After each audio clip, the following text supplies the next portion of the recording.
In the world of One Piece, since there are so many characters, to be recognized and remembered, you have to have an action or do something for the community and for people to remember you. Some characters are remembered for how badass they are, like Roger and Whitebeard, while others are remembered for being cool and impacting the story in a good way, like Bon Clay. Or in saying that, some characters are remembered for being, well, let's just say, not the best. On this video, I'm going to be going over the 4 biggest bums in One Piece.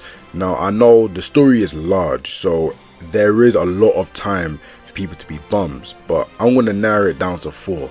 The 4 biggest ones out of all of them. Now, on Twitter, I asked you guys who you guys thought were the 4 biggest bums, and I got a lot of answers that obviously I did take into account, but I feel like these 4 are basically the poster boys for being bums. Before we get into the 4 biggest bums, I'm gonna go over the honorable mentions, and to start that off, we have Smoothie. You're thinking, Smoothie? What's she done? But that's the whole point. She hasn't done anything. She's a Yonko commander that's been in 2 arcs and she's done nothing. She's a bum. She's a waste of space. Get her out of it. Why is she even still a character? She is literally a fake character. She is literally a placeholder for the Big Mom Pirates. You could have put Cracker in her position and nothing would have changed. She has done nothing for the story. She's a bum. Next on the list is Spandam, and I mean, I don't really care for his existence, but he is still a bum, so I'm going to put him on the list. Spandam is a bum, okay? Next on the list is Shiki, and I actually like Shiki, but Oda has forced me into a position to where I'm like, he is a bum. He's looked cool on one occasion, and then he's done nothing since. All he does is dick eat Roger and, yeah, get beat all the time, so he has to get put here. He's not on the actual list, but he's still an honorable mention, so Shiki is there. Now for our last honorable mention, we have King. Now, I know I was going to put Lucci here. Originally, I was going to put him here, but King, after reading his fight back, oh, he has no brains. He's a bum. He's quite literally a bum. Explain to me why you kick Zoro off of the island and then kick him back on the island. What sensible person does that? I'm sorry, he's a bum. He's a bum. He's a bum. He's a bum. Now, originally, it was meant to be Katakuri here until I remembered who his mother is. You can even look at the old thumbnail I had for this. It was meant to be Katakuri, but I went back and I was like, hold on, wait. His mother, Katakuri. I'm sorry I disrespected you. Like I'm sorry. Big Mom, let's have a conversation, Big Mom, alright? See, the thing is with Big Mom is that when we were first introduced to her, we was like, okay, she's kind of scary. Like, we gotta like keep watch around her. Got to Whole Cake, and it was like, okay, she's still scary. And then we got into Wano, and then, yeah, you kind of know what happened. You know, even after the Whole Cake where she was raging out over some cake, I was like, no, Big Mom is scary. Until I then got to Wano, and then Lin happened, and I was like, okay, I mean, she just has amnesia, that's fine. And then the rooftop happened, and then everything else happened. I was like, okay, maybe she isn't to be fit. And then obviously she goes out like that against Kid and Law, and we have to talk about that fight. Community's biggest problem with Big Mom is the fact that she didn't use her brain, and I think that is something that a lot of people get angry about with One Piece characters. Some of them just don't use their brain, and it just turns them into bums. Explain to me why you have Advanced Conqueror's Haki and you didn't use it once. What were you thinking? Tell me, woman, what were you thinking? You're going on about, oh hell yeah, we're the great pirates. You don't even use your greatest attribute. Are you Big Mom? Big Mom. You see, when you did that, you then derailed Yonko stocks, meaning everybody else around you had to take a hit. You were so bummy that Shanks was able to one-shot someone you couldn't even take down with your little homies attack. Charlotte Lin. I'm not even calling you Big Mom no more. You've lost the title of Big Mom. Your name is Charlotte Lin. Do you know how embarrassing that is? Lin, you performed so bad that some Zoro fans genuinely think in their heart that he can beat you. Lin, I don't think you understand how badly you performed in Wano. For crying out loud, what was you thinking? I know it's Oda writing you, but I'm asking you, what were you thinking? I don't like doing this, but Lin, I gotta do it to you. As for 68-year-old Charlotte Lin, you are no longer a top tier. Yeah, Big Mom is now classified as a bum. A top tier bum, in fact. Now in 3rd place we have Mihawk. Now I know Mihawk technically shouldn't be a bum, but as of right now he has done nothing. Like literally nothing aside from sit there, look pretty. He isn't even pretty, but you know what I'm saying. Sit there, do nothing, and let his title carry him. Right now he is classified as a bum, but he probably won't be in the near future, I'm not gonna lie. Now you may be thinking, oh, but you literally just said he won't be a bum in the future, and I know that, but as of right now, he is a bum. He has appeared multiple times and has done nothing impressive. The only thing impressive about him is his title, and that is it. And his black blade, but we don't really know what creates a black blade, so we don't even know. But as of right now, he is a bum. I don't think he'll be in the near future, but right now he is in third place as one of the biggest bums in One Piece. Now that we've gone over 3 and 4, let's get into the big dogs, the real frauds of One Piece. In second place, we have Greenbull, the twerker. Now, pre-twerk chapter, Greenbull was held in very, very high regard, as everybody had him like Fujitora level or above, and we was all like singing his praises. But when it actually came down to him to do something, he didn't really perform, and he was crowned one of the biggest bums. The whole reason he is called a bum is because he quite literally twerked for Shanks. Now, let's break it down for you. So after the attack on Marija, he was like, you know what, I'm not feeling the best right now, so you know what, I'm gonna go to Wano, I'm gonna get my stripes back. So he went there, right? And what's weird is the fact that he went there to get an Attaboy from Akainu. Now, in my opinion, like, what do you mean by that?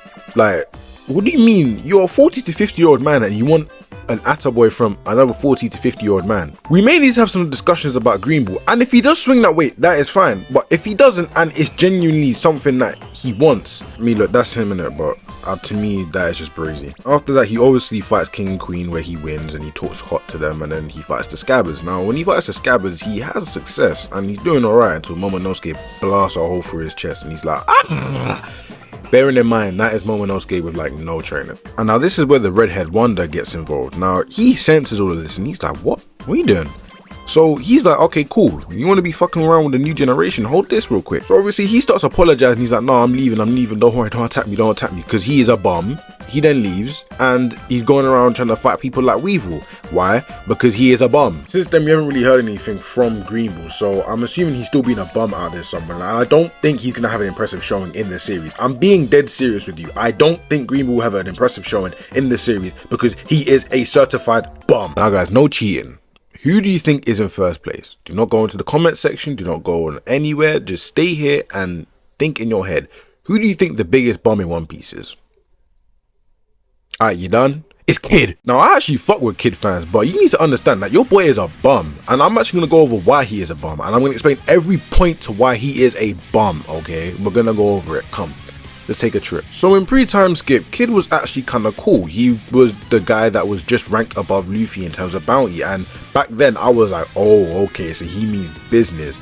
He was obviously put next to a guy like Law as well, who was able to do crazy stuff with the Devil Fruit, and obviously Luffy. So we know that Kid's betrayal back then was high, and we expected stuff of him, especially since he was doing very impressive things and was outclassing Luffy. Let's be for real, he was outclassing Luffy on Sabaody. So post-time skip arrives and we hear that Shanks has taken Kid's arm, or someone of Shanks' crew has taken Kid's arm, and I'm not going to bash Kid for that. Why? Because if Luffy was in the exact same scenario, he would have probably lost his life. We're not going to bash Kid for that. We should never bash Kid for that. And we're not going to bash Kid for him losing to Kaido. Luffy literally got one-shotted by Kaido later on in the story. So no, we're not doing that. But what we are going to get into is why when Luffy was with him and they was making improvements, this guy decided to duck out. Why did you duck out and try to do your own thing? Sit there and learn Haki. See, after he leaves Udon, I think this is where it was confirmed that he was a Conqueror's Haki user. So this is where people are like, oh wait, Kid may be onto something here. So he leaves and the raid happens. We figure out what his plan is, and it's to bash more metal into Kaido. I don't understand why he thought that would work, but it's Kid. So the rooftop happens and Luffy hits Kaido with the red rock, and Kid says something that really ticked everybody off. And he was like, wait, Haki can hurt Kaido? My nigga, what do you mean Haki can hurt Kaido? How else are we gonna hurt Kaido? What do you mean? Oh, this is where we were like, okay, Kid may actually not be that good in the head. So that goes by, right? And we see Luffy unlock Advanced Conquest. Now, I know a lot of people back then were saying maybe Kid could get that. And that's when he took Big Mom down to fight her 1v1. But that was cut short by Law appearing and be like, no, it's a 2v1. And I remember that week, people were mad. People were like, oh, Kid can't get anything to himself. And this is where the Kid slander started to really kick in. Because after this, Law literally just outshines him in the fight that we thought was meant to be Kid's fight. Law and Kid both show off their awakenings. And let's be real here, Law's awakening was far far more impressive than Kid's. Like, it's not even close. And throughout the fight, it felt like Law was carrying Kid. It felt like Law would do something, Kid would follow up, and that follow-up would only work because of Law. And I think they even say that. You gotta remember too, back then Big Mom was getting slandered too, so she wasn't using her full bag, and we was like, okay, you're not the villain we thought you were. And then to top that off, Kid made a railgun, right? And we thought, okay, this is the big turning point. This is where Kid's gonna get his praise. She laughs in his face. Kid, why should I take you seriously if your opponents don't take you seriously? Come on, man. Because she was praising Law beforehand. And that's the thing. Law isn't even like a conqueror. We thought that conquerors were meant to be the big mans in front. Kid was lagging behind Law. You know how embarrassing that is for you? The thing is with Kid is that he was happy to be Luffy's main rival. And we was like, okay, cool. He's got conquerors like it to boot with it. So this should make sense. Until Zoro busted out Advanced Conquerors, right? And Kid didn't even show an inkling of Haki. Why am I meant to take you seriously when Zoro has shown all of this and you haven't shown any of this, and you're still not doing damage to Big Mom like how you think you are? Why should we take you seriously? And let's go into the fact that Kid was standing behind Zoro when he was taking the double Yonko attack, like he was taking it himself. What is the purpose of this reaction? What is the purpose of this reaction? And on top of that, it's the way you decided to beat Big Mom. Law did all the hard work. You was just there like, okay, let me just get my seconds in real quick, just so I feel important and I feel like I'm in this fight. Kid, you had a 0 out of 10 performance in Wano. We thought Big Mom had a bad performance. No, you had a bad performance. And we'll see why, because in the next arc, you get checked for it. So let's go into that. After departing from Wano, we see that Kid is on his way to Elbaf, and he sees that Shanks is there, and Killer's like, yo, I'm not gonna lie, like, we may need to go. I'm not trying to run into them again, because last time we did not have a good showing.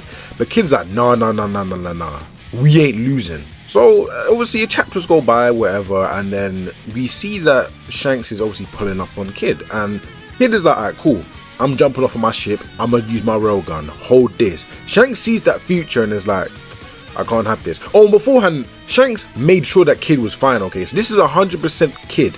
This is Kid at max power. So Shanks is like, oh, he's trying to hurt my friends. Alright, cool, let me go check him real quick. He one-shots Kid. Bearing in mind, Killer was able to react to that attack while Kid couldn't. And mind you, this isn't the first time this has happened. This is the second time it's happened back to back. The Shanks one-shots Kid, and the Giants get rid of Kid's ship, basically eviscerating his crew. Also, before completely eviscerating Kid, Shanks robbed him, which is funny. He robbed all of his poneglyphs. Like, he literally was like, you know what, while I'm out, let me take your poneglyphs real quick. Since 1079, we haven't heard a single peep from Kid. Actually, no, we did. It was in one of the latest chapters, but that wasn't from Kid. We all know who that was from. Oh, and don't get me started on how his community reacted when he got eviscerated. I'm just gonna put this video up on the screen. A character like this, I've never even seen nobody lose like this in my life.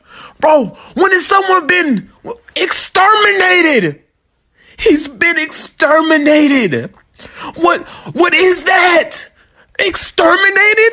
Kid's been exterminated? Bro, he ain't even get a chance to do anything. I don't understand.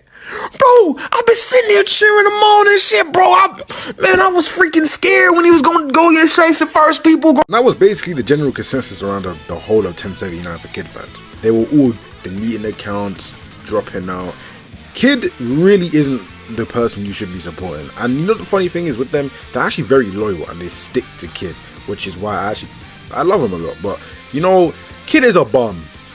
So yeah, Kid, you are the biggest bum in One Piece. Anyway, I really do hope you guys enjoyed that video. If you did, please like and subscribe, as this video is a pleasure to make. And yeah, I'm not going to drag this out too long because I know it's going to take time for me to export this. So yeah, I love you guys and see you in the next video.